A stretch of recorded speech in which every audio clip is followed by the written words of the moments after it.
अखिलेश यादव ने मुख्यमंत्री योगी आदित्यनाथ पर तीखा हमला बोलते हुए भारतीय जनता पार्टी पर इतिहास और समाजवादी विचारधारा के दुरुपयोग का आरोप लगाया है। उन्होंने कहा कि बीजेपी ने अपने गठन के समय खुद को समाजवादी बनाने की कोशिश की थी और जयप्रकाश नारायण की तस्वीर लगाकर समाजवादी छवि गढ़ने का प्रयास किया। अखिलेश यादव ने आरोप लगाया कि मुख्यमंत्री खुद 2017 से पहले उपद्रव के मामलों में शामिल रहे हैं और उन पर मुकदमे दर्ज थे, लेकिन समाजवादियों ने ही उन्हें बचाने का काम किया। उन्होंने कहा कि उपद्रव और नफरत फैलाना ही उनकी राजनीति का हिस्सा रहा है।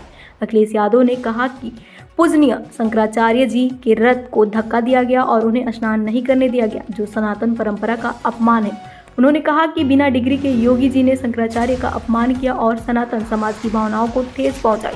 अखिलेश यादव ने दावा किया कि पूरे देश का पाल समाज और सनातन समाज मुख्यमंत्री से नाराज है।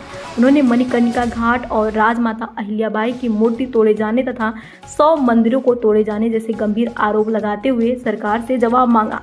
अखिलेश यादव ने कहा कि बहुजन समाज और समाजवादी पार्टी का पुराना और गहरा रिश्ता रहा है तथा समाजवादी पार्टी ने हमेशा सामाजिक न्याय की लड़ाई लड़ी है। उन्होंने मुख्यमंत्री पर नफरत की राजनीति करने और समाज को बांटने का आरोप लगाते हुए सनातन और बहुजन समाज के सम्मान का मुद्दा प्रमुखता से उठाया।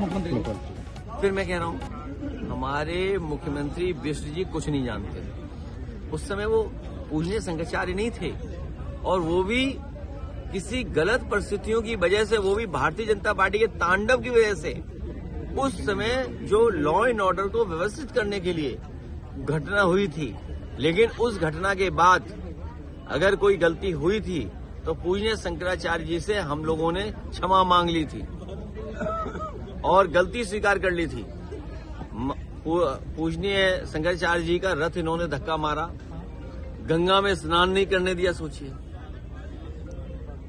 ये पौराणिक व्यवस्था जो थी, पौराणिक हमारे जो कार्यक्रम थे, जो हमारी आध्यात्म की त्रिवेणी है, धर्म को लेकर के बहुत आयोजन होते हैं, जिस त्रिवेणी पर हमारे लिए सबसे पवित्र स्थान है, वहां पर अगर किसी को अपमानित करने का किसी ने काम किया है तो यही बिना डिग्री के योगी जी ने एक हमारे पूजनीय शंकराचार्य का अपमान किया है। और मैं ही नहीं, इस देश के पूरे सनातनी और पूरे पीडीए के लोग पूजनीय शंकराचार्य का जिन्होंने अपमान किया है, उनको वोट के माध्यम से बाबा साहब भीमराव अम्बेडकर जी के अधिकारों से सबक सिखाने का काम करेंगे।